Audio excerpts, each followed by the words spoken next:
श्री स्वामी समर्थ. ही मी करते वेगळ्या पद्धतीने पालकाची भाजी.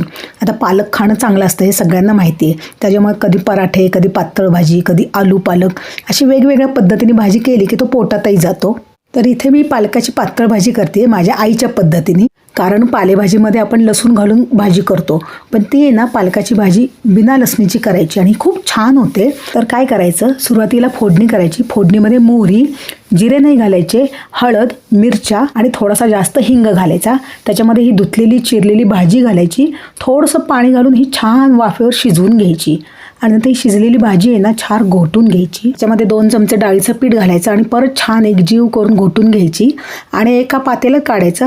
आपल्याला हवं तेवढं पाणी घालायचं, फार पातळ नाही करायचं आणि असं छान रबरबीत करायचं आणि मग वरून परत एक छान फोडणी द्यायची चरचरीत. तर त्याच्याकरता काय केलं मी, परत एक पळी तेल घेतलं, त्याच्यामध्ये मोहरी आणि आता मात्र थोडे जिरे घालायचे, हिंग घालायचा परत आणि हळद हे घालून मस्त फोडणी केली की गॅस बंद करायचा आणि गॅस बंद केल्यावर 1 चमचा लाल तिखट ही मस्त चरचरीत फोडणी त्या भाजीवर घालायची आणि छान उकळून घ्यायची. एक 5 मिनटं छान एकजीव उकळून घेतली की भाजी इतकी सुंदर होते. हे आमच्या घरात तर सगळ्यांना आवडते. आमच्या घरी एकदा पाहुणे आले होते तेव्हा मी केली होती, त्यांनाही खूप आवडली. तर ही लसूण न घालता अशी पालेभाजी तुम्ही करून बघा, तुम्हालाही आवडेल आणि सबस्क्राईब करा. धन्यवाद.